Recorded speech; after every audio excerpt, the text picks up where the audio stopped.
call the Tuesday, April 12th, 2022 meeting of finance to order, 4:30 p.m. Roll call. Alder Veronica Corpus Dax. Here.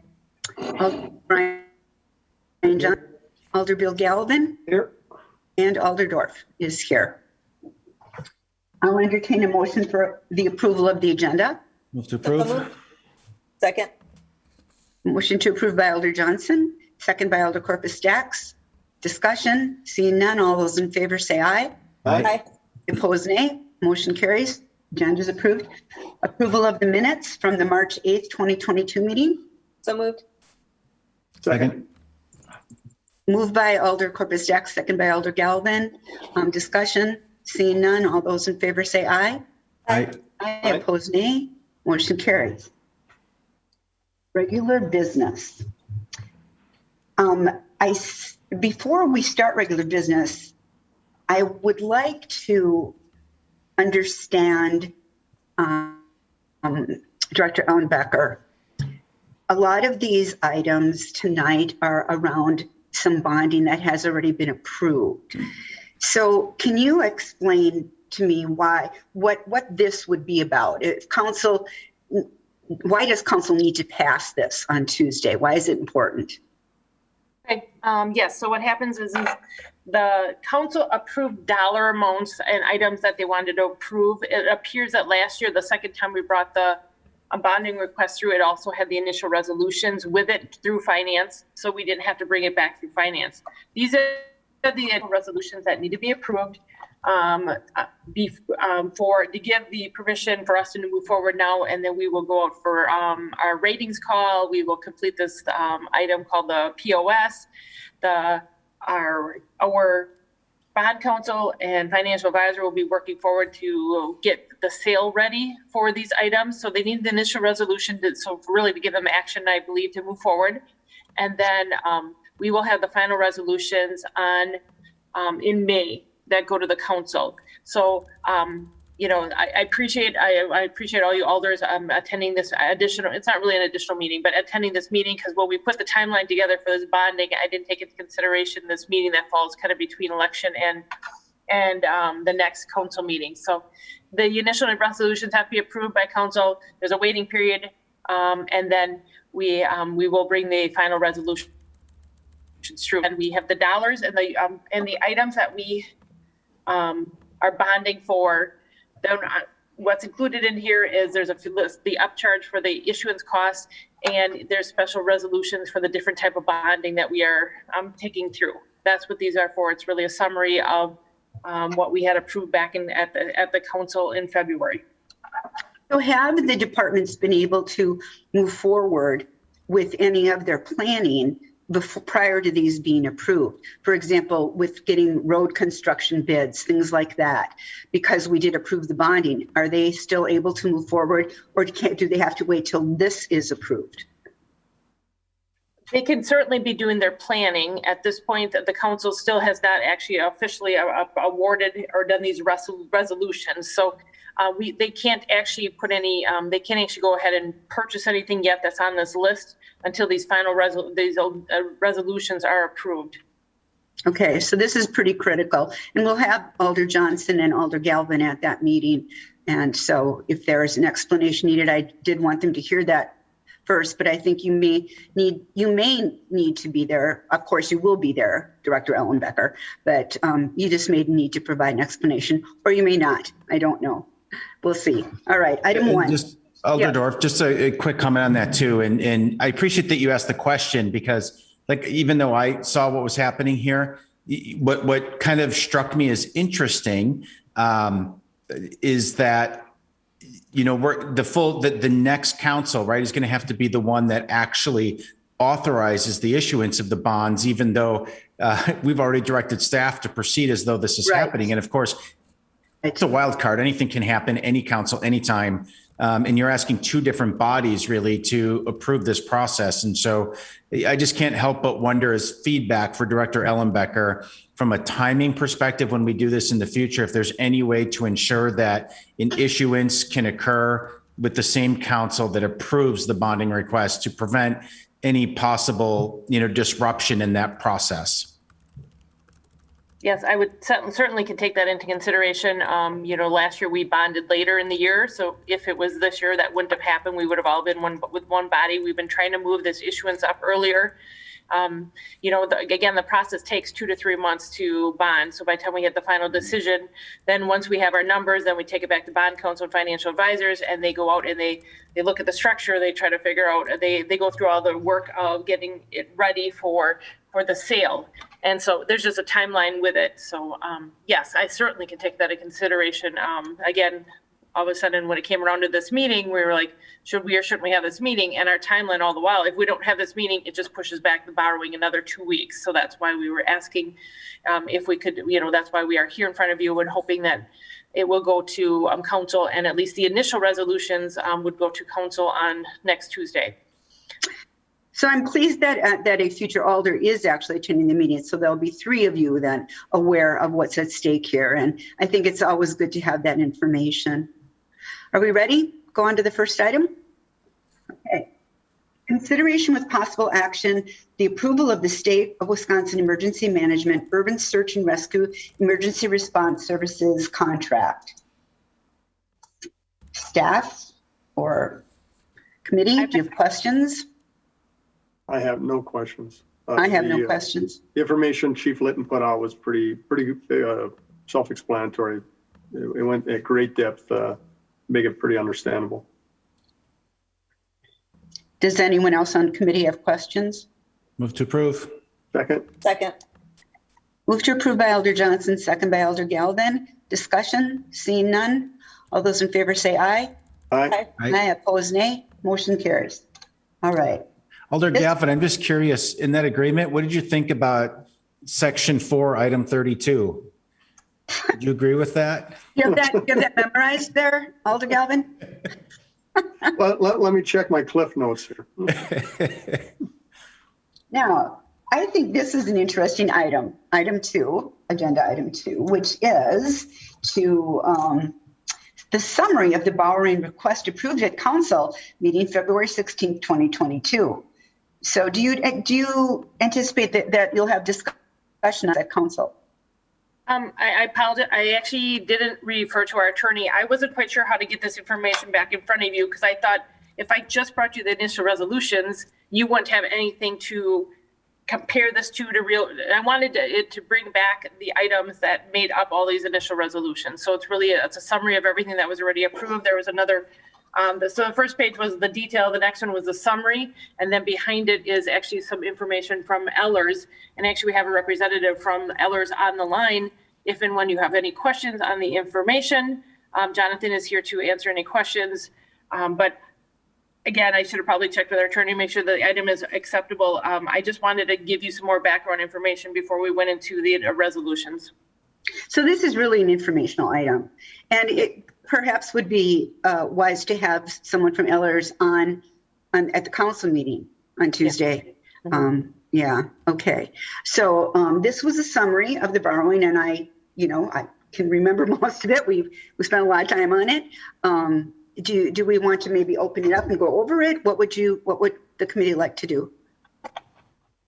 I think we've discussed this, at length already. I mean, I hope we all understand what's happening here, but the one thing that was eye-popping for me in the chart, and of course, this speaks to the value of doing that 5-year capital improvement plan, 23, 24, 25. Wow. We've got some work to do. Oh, One thing I just wanted to add, I do have a little asterisk there, that is before we back off any revenue options, that wheel tax that backs off any fund balances carry over, any grants that takes any LRIP dollars. So that's important. Yeah. We don't know that at this point. We don't know that until about the time we pulled the whole list together. Then we look to see we scour, find any place that we can have any place that we can try to find some funds to put toward that bonding request. And again, I think we discussed that's part of the reason why the 2021 bonding request was so much lower, because we spent a lot of time scouring, looking at fund balances, looking at money that had been borrowed previously and hadn't been used. So we really brought that down. 2022, we didn't work as hard to get it down. We pretty much had used up most of our resources or reserves the year before. And so these are items, So the reserves are used up. There always is some kind of fund balances carried over, typically in sanitary storm and in the pavement item. And then we also have, again, that's not taking into the $1.8 million wheel tax and some other revenue sources. But it still is the needs, as you can tell, continue to grow. And obviously, the cost of those needs continue to grow. Remember too, we started out, Brian or Alder Johnson, at over 19 million.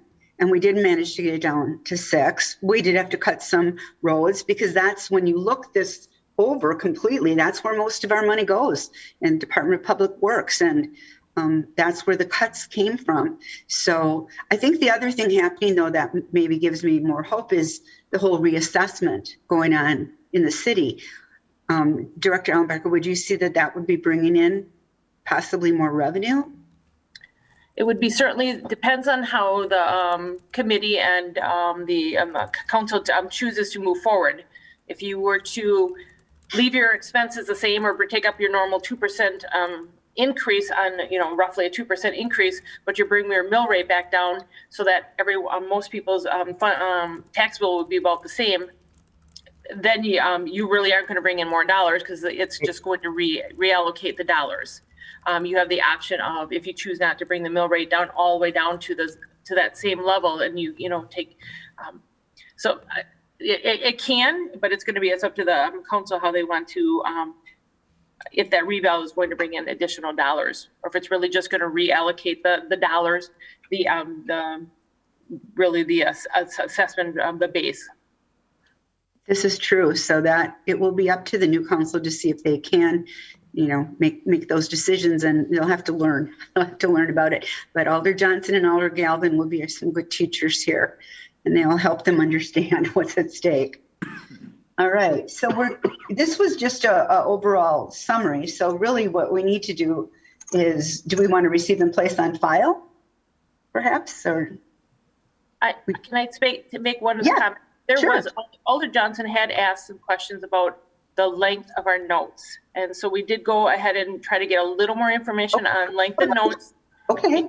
And I'm not trying to stretch this out any longer. I know there's going to be discussion at council on this, but I just wanted to let you know, within that presentation we received from Ellers, from Jonathan and Ellers, what the question I asked them is, we have some items that are useful life of 3 to 5 years, which is kind of our squad cars, maybe the helmets. What if we actually took out 3 issues, and whether or not we had an issue of relatively small dollars, $600,000-$700,000 at, like real short period of time. Then we have some at 10 and some at 20.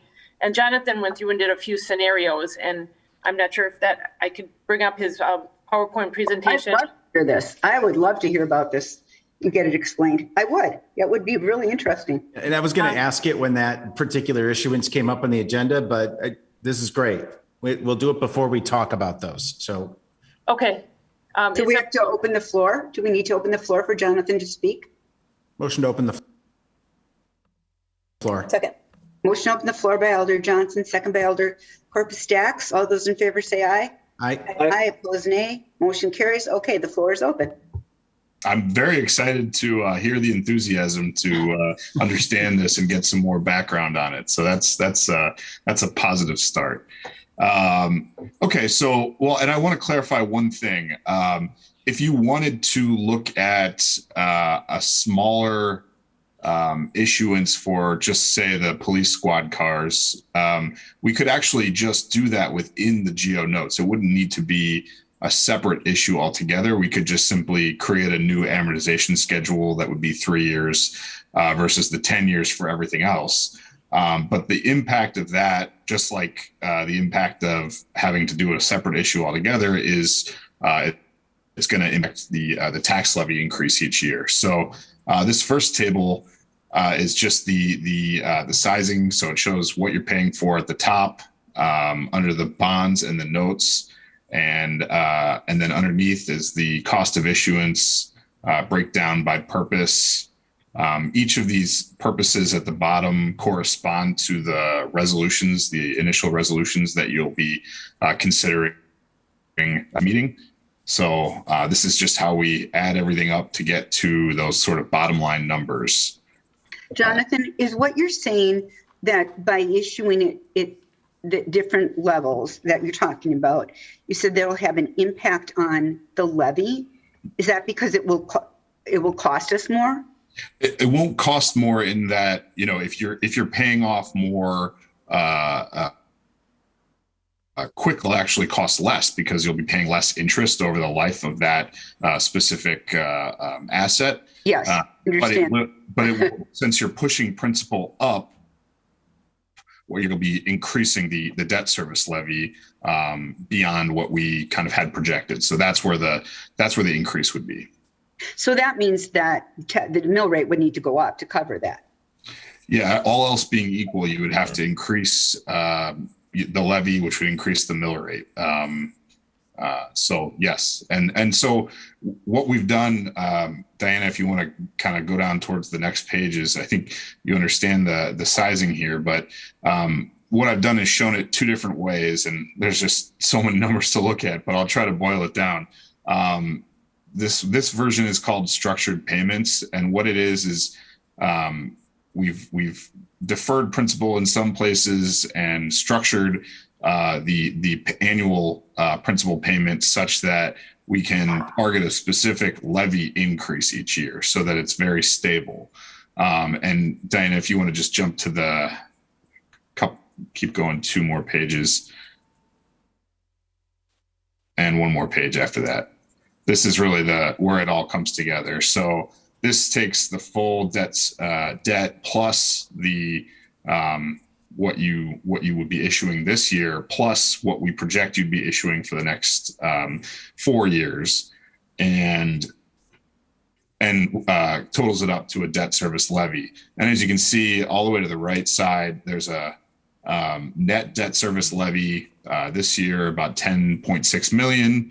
And then, you know, it shows how it increases over the years. And with the structured payments, we basically have made it so it's about a $200,000 increase to the levy each year. But the impact on the mill rate for debt is about 1 cent, which, you know, it's close to flat. You know, that's something we can work on later, but it's, you know, it's still a pretty small overall increase. And then the next version of this, which is the next set of, and you can just skip right to the last page, we'll just do that for comparison, is what we call level payments. So it's just the same principal and interest each year, just to look at what it would cost if you didn't defer any principal at all, and you just simply did level payments on all of your planned borrowing this year and for the next 4 years. And that would cause $665,000+ increase each year to the levy, which is about 7 cents on the mill rate. So these are kind of the two. I mean, it's a policy decision in terms of how you structure debt, but just to give you kind of the sort of extremes here, this is what it would look like. And then in this version, we've also shortened up the notes so that there's a portion of the notes that are shortened up to 5 years instead of 10 years. So the other one didn't have shorter notes? No, the other version of it was notes that were 10 years still. But we structured that in that version. We structured the debt. Oh. And that still makes it go up, then. Yeah, I mean, Johnson, you wanted to understand this, so I'm going to let you ask questions. No, I totally understand it. I think, you know, as Jonathan said, all things considered equal, your mill rate goes up. I think, you know, if you want to start having your notes match the term of the asset, I think the all things considered equal needs to change. And because otherwise right now what's happening is we're just delaying the inevitable, which is this stuff's going to come to a head, right? If you've got a 3-year asset that you're replacing every 3 years, but you're doing 10-year notes on it, by the end of that 10-year period, you're going to end up making debt service payments on 3 squad cars that are out of service, just as an example, right? Eventually it's going to catch up with you. And so to me, the intent is we have to figure out how to get the terms of these notes to align with the serviceable use, the serviceable period of that asset, or just the general levy for these things, yes. Right? There's a transition that's going to have to occur, and you can't do it all overnight. And I appreciate that. And so when I do look at this, the one key question that I have is from the time that we issue these notes and these bonds, how quickly does repayment start? Because if it does start, I presume it starts pretty quickly and within this budget cycle, which has already been set, correct? When you issue, the first principal we do in the following year is typically how It is the following year. Okay. And are these But what about annual the payments? interest? But wait, you said the first principal will be due in the following year. What about the interest? Well, the way we have it set up now, the first interest is also due the following year. You can Okay. choose to make an interest payment earlier, but Okay, I want to make sure that we're talking about both things. Okay. Go ahead, Alder Johnson. Yeah, I mean, do you generally with these repayments then, do you make one annual payment or how does that work? there's one principal payment annually and 2 interest payments annually. Okay, so really whatever decisions we are making on the term of notes, this does not affect this fiscal year, but it will impact next year's budget. Correct.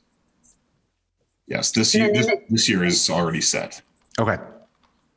And in addition, then, if we continue it the same way, that will make things more the next year, right? Because we'll still have the need for squad cars. What we had been trying to do ever since we kind of got into this pickle was to try to each year take a few of the cars and put them back into the general budget, which Alder Johnson it makes the most sense, right? You should just be able to budget for these things in our general budget, but we haven't been able to do it all. So I totally agree that we need to get back to doing that. And I hope that we can do that. So one more question on that point then, Alderdorf, because when you start to think about, reassessment and obviously how that affects the mill rate, does that give us, I guess, additional flexibility starting with next year? And the reason I'm asking that question is because if you have hired, hypothetically, let's say we go from a 10-year note to a 3-year or a 5-year, does that give us more flexibility next year to adjust that mill rate after reassessment so that we could absorb a higher payment, or we could start next year with placing some of these assets in our general levy rotation? Well, it could, but that's why I asked Director Ellenbecker that question. It could, depending on the will of council, to raise the mill rate, because even though the people are going to see that their homes are worth more, what is usually happens is that you kind of compress, mill rate goes down, or you try to keep it even. So you really aren't raising it. Now, if you took that opportunity to raise it 1 or 2, and just then you would have extra money. It's really going to be the will of council. Are they wanting to have flat taxes? Are they willing to go up a little bit? This is a good reason to go up, Alder Johnson, to try to do what you're saying to do, but it's going to depend. Yeah, and I'd like to see the math on it, and I know that time will come, right? Because I don't know that there's necessarily a guarantee that you have to go up. It might be just keep it stable, and keeping it stable actually gives you more levy dollars to support a transition. Is that correct, Director Ellenbecker? I don't. When you say How is it? the whole levy, I guess, Jonathan, I at any point, if you want, you can kind of jump in because I kind of try to explain it. But, if your expenses stay the same, or we do a typical 1 to 2% increase, to get most people, citizens, to get their tax bill to be similar in their tax bill just to go up 1 or 2%, you have to bring your mill rate down as much, so that they equal out your assessment up so much, but your mill rate comes down when the day is over. The city brings in the same amount of levy or slightly higher. Like I said, typically in the last couple of years, we've been going up 1-2%. You can still take that same 2%, still get more money coming in because of a normal increase, but you would want to bring your mill rate back down to the same level. So on average, most tax bill is only very similar to what the previous year was, or a slight 1 or 2% increase. Right. And I think in my statement, I said levy rate, but I meant to say mill rate. So Yeah, sorry for confusion. The impact of the reassessment should and most likely cause, again, this requires a lot of assumptions that the mill rate would actually come down, which would allow you to technically absorb a higher levy, but and then keep the mill rate kind of more flat. So yeah, I believe that opportunity, if that's the question, I believe that opportunity is there to make a change during that time. Yep. And that's precisely what I was getting at, Jonathan. Yeah. But I like it when the people who understand numbers actually explain it, because it makes more sense then. So Jonathan, you mentioned something. So even to Alder Johnson's request, we could still do notes, but you're saying for each one of the different type of projects, a different type of piece of equipment, we could put a shorter amortization schedule on, let's say, the squad cars and maybe the helmets or the other items that were brought up originally as probably a shorter useful life than the 10-year note. Yes. And Yes, because when you authorize the notes, you don't have to authorize specific purposes. We can allocate that debt as you see fit, as long as it's public purpose. So we can create different amortization schedules within that note issue, and have something shorter than other things. So is that something we can do now, or do they have to wait till next year to start that? We could do that now, and it wouldn't affect the initial resolutions that you're authorizing now, because it's the same bottom line number. It's just the structure of the debt. It's something we would need to have kind of sorted out prior to publishing the official or preliminary official statement. So it would be something we can work on now.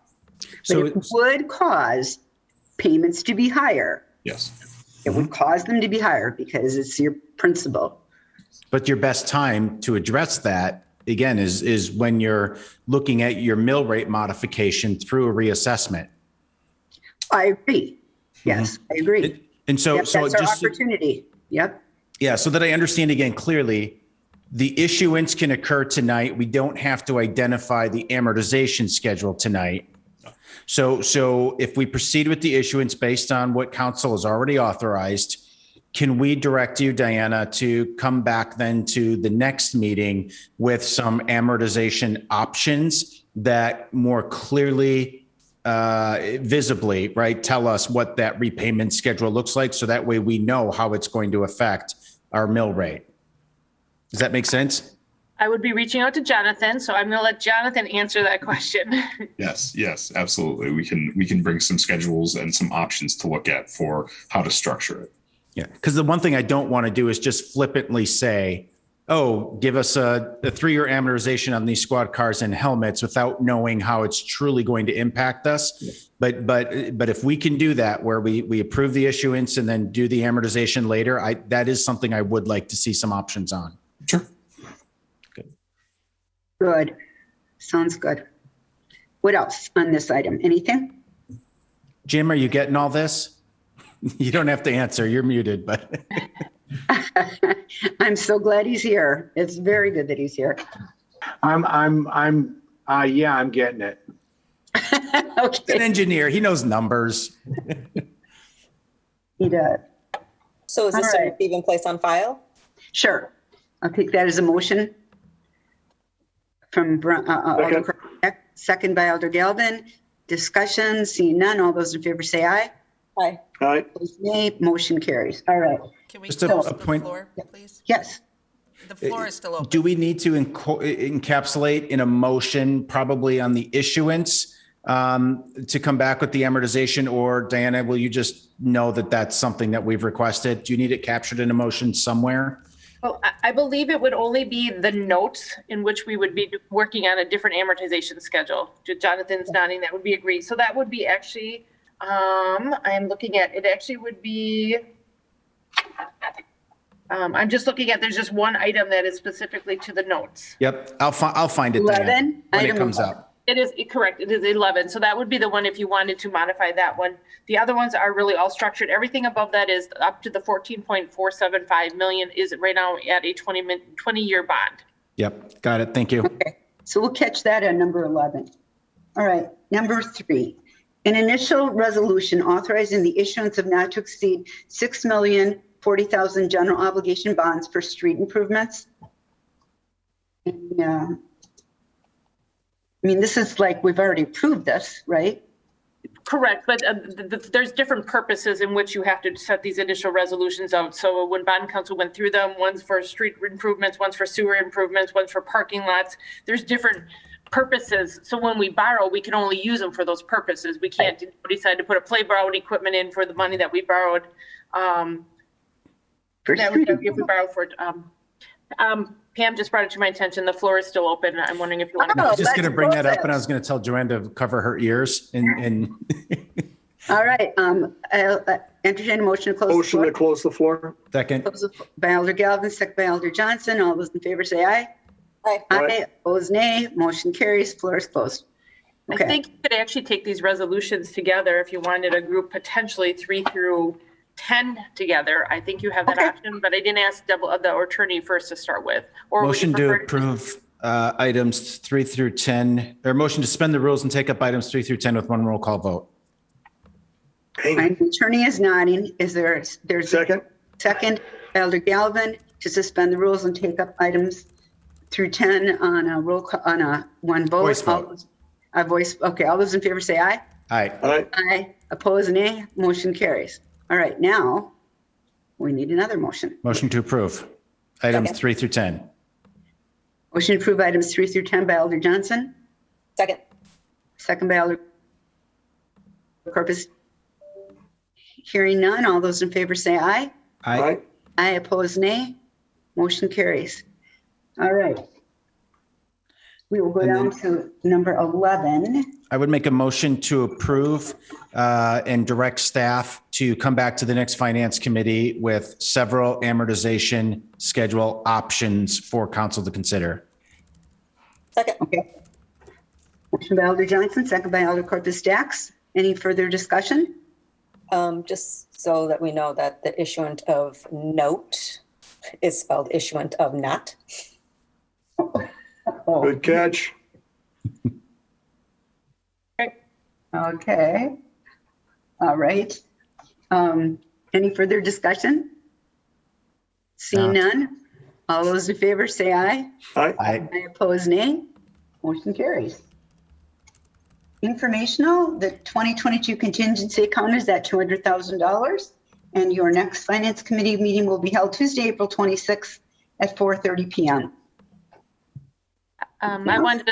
I just want to thank Alder Dorf and Alder Corpus Dax for being on our committee. Made it very pleasant to work with. Thanks. It was fun. All Should have right. been more unruly. Superstars. All right. I'll entertain a motion to adjourn. Motion to adjourn so Adjourn. people can get to Zumba.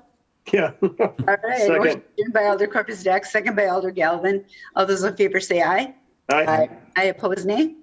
Motion carries. See you around. Bye. Thank Bye, you. everybody. Thanks, everyone.